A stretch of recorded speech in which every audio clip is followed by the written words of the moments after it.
ذی الحج کی 1 تاریخ سے لے کر 10 تاریخ تک پڑھ لو، موت تک کوئی بھی بیماری نہیں ہوگی۔ ہر قسم کی لا علاج بیماری، چاہے کینسر ہو، شوگر ہو یا بلڈ پریشر ہو، یا پھر کوئی بھی بیماری ہی کیوں نہ ہو، بس نماز فجر کے بعد یہ 3 کلمات پڑھ لینا، انشاءاللہ جسم سے ہر قسم کی بیماری ختم ہو جائے گی۔ کوئی بھی سخت سے سخت بیماری ہی کیوں نہ ہو، بس نماز فجر کے بعد یہ 3 کلمات پڑھ لینا، انشاءاللہ اللہ تبارک و تعالی ہر قسم کی بیماری سے نجات عطا فرما دے گا، اور پھر موت تک کوئی بھی بیماری نہیں ہوگی انشاءاللہ۔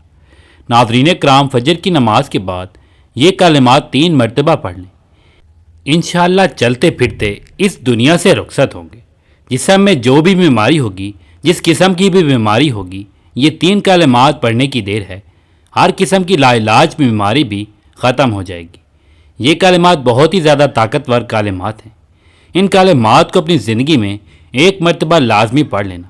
یہ کلمات پڑھ لینے سے اللہ تبارک و تعالی جسم سے ہر طرح کی بیماری کو ختم فرما دے گا اور اپنے بندے کو شفا عطا فرمائے گا۔ ناظرین کرام، حضور نبی اکرم صلی اللہ علیہ وآلہ وسلم کی عمر مبارک جب 7 برس کی ہوئی تو سرکار کی آنکھیں دکھنے لگیں۔ آپ صلی اللہ علیہ وآلہ وسلم کے دادا حضرت عبد المطلب نے آپ کا بڑا علاج کروایا، مگر سرکار کی آنکھیں ٹھیک نہیں ہوئیں۔ حضرت عبد المطلب بڑے پریشان تھے کہ اب کیا کیا جائے، بڑا علاج کروایا مگر پوتا ٹھیک نہیں ہو رہا۔ آپ پریشان بیٹھے سوچ رہے تھے کہ کسی جاننے والے نے کہا کہ اے سردار مکہ، پریشان نہ ہو، مکہ شریف کے قریب عکاس بازار ہے، اس بازار کے ساتھ ایک طبیب کا گھر ہے اور وہ بڑا قابل ہے، وہ دوائی بھی دے گا اور آپ کے پوتے کو دم بھی کرے گا، یہ یقیناً ٹھیک ہو جائے گا۔ ہم نے کئی مرتبہ اس کو آزمایا ہے۔ حضرت عبد المطلب بڑے خوش ہوئے۔ آپ نے حضور اکرم صلی اللہ علیہ وآلہ وسلم کو اپنے ساتھ لیا اور اس طبیب، اس راہب کے پاس تشریف لے گئے۔ شام کا وقت تھا، آپ اس کے دروازے پر پہنچے تو دیکھا کہ دروازہ بند تھا۔ آپ نے وہاں کے لوگوں سے اس طبیب یعنی راہب کے بارے میں پوچھا کہ وہ کیسا ہے۔ لوگوں نے بڑی تعریف کی کہ راہب صاحب کے ہاتھ میں بڑی شفا ہے، جو مریض بھی ان کے پاس آئے یہ دوا بھی دیتے ہیں اور ساتھ میں دم بھی کرتے ہیں، اللہ تعالیٰ کرم کرتا ہے اور بیمار ٹھیک ہو جاتا ہے۔ فرمایا اب یہ کہاں ہے؟ لوگوں نے کہا حضور ہے تو گھر پر، لیکن اب دروازہ نہیں کھلے گا۔ فرمایا کیوں؟ لوگوں نے کہا حضور یہ موجی بندہ ہے، دروازہ بند کر کے عبادت کرتا رہتا ہے، کئی دن تک دروازہ بند رہتا ہے، جب اس کی مرضی ہو تب وہ دروازہ کھولتا ہے۔ فرمایا کوئی پتہ ہے کہ وہ دروازہ کب کھلے گا؟ لوگوں نے کہا کہ اب تو یہ کھلنا مشکل ہے، کیونکہ آج ہی دروازہ بند ہوا ہے، اب کچھ مہینے یا پھر کچھ سال بعد ہی کھلے گا۔ حضرت عبد المطلب بڑے پریشان ہوئے کہ آپ اب کیا ہوگا۔ اچانک راہب کے مکان میں زلزلہ آیا اور دیوانہ وار ہلنے لگے، چھت لرزنے لگی۔ قریب تھا کہ اس طبیب، اس راہب کا مکان گر جاتا اور وہ راہب اس مکان کے نیچے دب جاتا۔ وہ فوراً دروازہ کھول کر باہر نکل آیا۔ جب وہ باہر آیا تو اس نے حضرت عبد المطلب کو پہچان لیا کہ یہ مکہ مکرمہ کے سردار ہیں۔ راہب نے کہا کہ سرکار کیسے آنا ہوا؟ حضرت عبد المطلب نے فرمایا یہ میرا پوتا بیمار تھا، آنکھیں ٹھیک نہیں ہو رہی تھی، سنا ہے کہ آپ دوا بھی دیتے ہیں اور دم بھی کرتے ہیں، مہربانی کریں جلدی سے کوئی دوا دیں اور دم بھی کریں تاکہ میرا پوتا ٹھیک ہو جائے۔ راہب نے جب پیارے آقا حضرت محمد صلی اللہ علیہ وآلہ وسلم کے چہرے کا نور دیکھا تو دیکھتا ہی رہ گیا۔ پھر کمرے میں گیا، غسل کیا، نئے کپڑے پہنے، خوشبو لگائی اور پھر ایک آسمانی صفحے کے چند اوراق اٹھا کر لایا۔ سرکار کے پاس آ کر دیکھنے لگا، کبھی اپنی کتاب دیکھتا، کبھی سرکار کا چہرہ والضحیٰ دیکھتا، کبھی کتاب دیکھتا، کبھی واللیل کی زلفوں کو دیکھتا۔ سارے اوراق بھی دیکھے، کملی والے کو سر سے لے کر پاؤں تک بھی دیکھا۔ پھر قدموں میں گر کر کہنے لگا اے محمد صلی اللہ علیہ وآلہ وسلم، میں گواہی دیتا ہوں کہ آپ اللہ تعالیٰ کے آخری نبی ہیں، آپ کے بعد کوئی نبی نہیں آئے گا۔ سبحان اللہ، عظمت مصطفیٰ کہ ابھی اللہ نے نبوت فرمایا نہیں، لیکن راہب پہلے ہی کلمہ پڑھ کر گواہی دے رہا ہے۔ حضرت عبد المطلب راہب کی بات سن کر بڑے خوش ہوئے اور پھر فرمایا راہب صاحب جس کام کے لیے میں حاضر ہوا ہوں وہ جلدی کریں۔ راہب نے کہا کون سا کام؟ فرمایا میرے پوتے کو دوا بھی دو اور اسے دم بھی کرو تاکہ اس کی آنکھیں ٹھیک ہو جائیں۔ راہب نے کہا، حضرت آپ کیا کہہ رہے ہیں، میں اس کا علاج کروں؟ حضرت عبد المطلب نے فرمایا، راہب صاحب میں تو آیا ہی اسی خاطر ہوں۔ راہب کی آنکھوں میں آنسو آ گئے اور کہا، سرکار آپ نے محمد صلی اللہ علیہ وآلہ وسلم کی عظمت کو سمجھا ہی نہیں۔ آپ طبیب کو مریض کے پاس لے کر آئے ہیں، مقدس کو گناہ گار کے پاس لے کر آئے ہیں، شفائے کائنات کو مریض مجسم کے پاس لے کر آئے ہیں، داتا کو بھکاری کے پاس لے کر آئے ہیں، مختار کو مجبور کے پاس لے کر آئے ہیں، نبی کو امتی کے پاس لے آئے۔ اے عبد المطلب، میں اپنے عبادت خانے میں بیٹھا اللہ تعالیٰ کی عبادت کر رہا تھا کہ اچانک میرا سارا مکان لرزنے لگا۔ اگر میں باہر نہ آتا تو مکان کے نیچے آ کر دب جاتا۔ اے سردار مکہ، تیرا یہ پوتا بڑی شان والا ہے، بڑی عظمت والا ہے، بڑے مقام والا ہے، دیکھ اس کے چہرے سے نور کے فوارے نکل رہے ہیں۔ کائنات کے یہودی اس کے دشمن ہیں، اسی طرح لے کر اس کو نہ پھرا کرو، کہیں کوئی یہودی اس کو تکلیف نہ دے، جاؤ اس کو اپنے گھر لے جاؤ۔ حضرت عبد المطلب نے فرمایا، راہب صاحب آپ نے میری بڑی رہنمائی فرمائی، شکریہ، لیکن اصل مسئلہ تو اپنی جگہ رہا، جس مقصد کے لیے میں آیا تھا وہ تو حل نہ ہوا۔ تو راہب نے مسکرا کر کہا، اے سردار مکہ، ان کی آنکھوں کا علاج خود انہی کے پاس موجود ہے، تمہیں پتہ ہی نہیں۔ فرمایا، کہاں ہے علاج؟ راہب نے کہا، اے سردار مکہ، محمد صلی اللہ علیہ وآلہ وسلم کا لاب شریف نکال کر ان کی آنکھوں میں لگاؤ، یہ بالکل ٹھیک ہو جائیں گے۔ حضرت عبد المطلب نے اسی وقت سرکار کے منہ سے لاب نکال کر آپ کی آنکھوں میں لگایا تو آپ کی آنکھیں اسی وقت ٹھیک ہو گئیں، جیسے کبھی دکھی ہی نہیں تھی۔ حضرت عبد المطلب بڑے حیران ہوئے، اس راہب کا شکریہ ادا کیا، چلنے لگے تو راہب نے کہا، حضور شکریہ تو آپ کا کہ آپ نے مجھے سرور کائنات کی زیارت کروائی ہے۔ حضرت عبد المطلب نے فرمایا کہ راہب صاحب آپ کا دم بہت مشہور ہے، سنا ہے کہ آپ جس کو بھی دم کرتے ہیں وہ مریض اسی وقت ٹھیک ہو جاتا ہے۔ وہ دم کیا کرتے ہیں، وہ الفاظ کیا ہیں، کیا الفاظ پڑھتے ہیں کہ جن میں اللہ تعالیٰ نے اتنی تاثیر رکھ دی؟ راہب مسکرا پڑا اور کہا، حضور جب مریض میرے پاس آتا ہے تو میں اللہ کی بارگاہ میں ہاتھ اٹھا کر کہتا ہوں، یا اللہ تجھے آخری نبی کی عظمت کی قسم، تجھے اس کے پیار کا واسطہ، اس کی محبوبیت کا واسطہ اس بیمار کو شفا دے دے۔ پھر میں مریض پر دم کرتا ہوں، اللہ تعالیٰ بیمار کو شفا دے دیتا ہے۔ ماشاء اللہ تبارک و تعالیٰ۔ ناظرین کرام، حضور نبی کریم صلی اللہ علیہ وآلہ وسلم اپنی پوری زندگی نہایت سادگی سے گزاری، آپ کی خوراک نہایت ہی سادہ تھی۔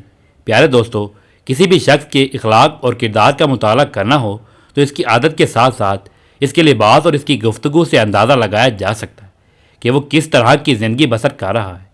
نبی کریم صلی اللہ علیہ وآلہ وسلم حکمران ضرور تھے، لیکن اس کے ساتھ ساتھ آپ نہایت متواضع تھے۔ آپ کی خوراک اتنی کم اور سادہ تھی کہ حضرت انس رضی اللہ تعالیٰ عنہ بتاتے ہیں کہ نبی کریم صلی اللہ علیہ وآلہ وسلم کہ یہاں کبھی گوشت اور روٹی کا کھانا صبح شام 2 وقت موجود نہیں تھا، ہاں لیکن جب مہمان آتے تو ایسا ممکن ہوتا، یعنی دونوں وقت کھانا موجود ہوتا۔ مہمانوں کے حوالے سے اللہ کے رسول صلی اللہ علیہ وآلہ وسلم کی تعلیمات کو پڑھ کر آگے بڑھتے ہیں۔ آپ نے ارشاد فرمایا، جو شخص اللہ اور یوم آخرت پر ایمان رکھتا ہے اسے چاہیے کہ اپنے مہمان کی عزت افزائی کرے۔ اس حدیث سے بھی آپ صلی اللہ علیہ وآلہ وسلم کا اخلاق معلوم ہوتا ہے۔ آپ مہمانوں کی بہت زیادہ عزت کرتے تھے۔ ام المومنین حضرت عائشہ صدیقہ رضی اللہ تعالیٰ عنہ فرماتی ہیں کہ آل محمد صلی اللہ علیہ وآلہ وسلم نے کبھی لگاتار 2 دن جو کی روٹی سیر ہو کر نہیں کھائی، حتیٰ کہ رسول اللہ صلی اللہ علیہ وآلہ وسلم وفات پا گئے۔ حضرت عائشہ صدیقہ رضی اللہ تعالیٰ عنہ سے مروی ہے۔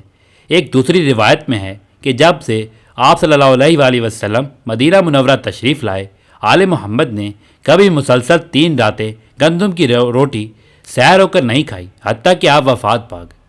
حضرت ابن عباس رضی اللہ تعالیٰ عنہ کہتے ہیں کہ رسول اللہ اور آپ کے اہل خانہ مسلسل کئی راتیں بھوکے سوتے تھے، انہیں رات کا کھانا میسر نہیں ہوتا تھا۔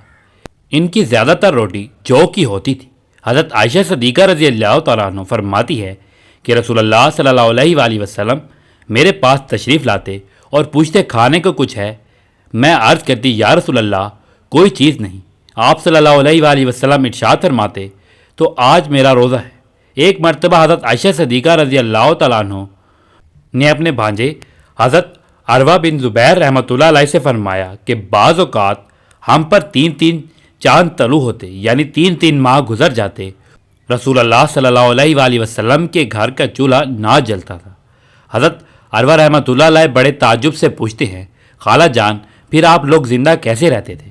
آپ رضی اللہ تعالیٰ عنہ نے جواب دیا، جی بیٹا، ہماری گزر بسر پانی اور کھجوروں ہی پر ہوتی تھی۔ ہاں، اللہ کے رسول صلی اللہ علیہ وآلہ وسلم کے انصاری پڑوسی آپ کو دودھ کا تحفہ بھیج دیا کرتے تھے، کیونکہ ان کے ہاں دودھ والے جانور باکثرت تھے۔ وہ دودھ اللہ کے رسول صلی اللہ علیہ وآلہ وسلم ہمیں بھی پلاتے۔ حضرت ابو درداء رضی اللہ تعالیٰ عنہ کہتے ہیں کہ میں ایک مرتبہ حضرت عائشہ صدیقہ رضی اللہ تعالیٰ عنہ کی خدمت میں حاضر ہوا۔ انہوں نے ہمیں ایک موٹا سا تہ بند نکال کر دکھایا۔ یہ کپڑا یمن میں تیار ہوتا تھا۔ پھر انہوں نے ہمیں ایک اور اوڑھنے والی چادر بھی دکھائی جسے موٹی چادر کہا جاتا ہے۔ دونوں چیزیں دکھانے کے بعد انہوں نے اللہ کی قسم اٹھا کر فرمایا کہ اللہ کے رسول صلی اللہ علیہ وآلہ وسلم نے ان 2 کپڑوں میں وفات پائی۔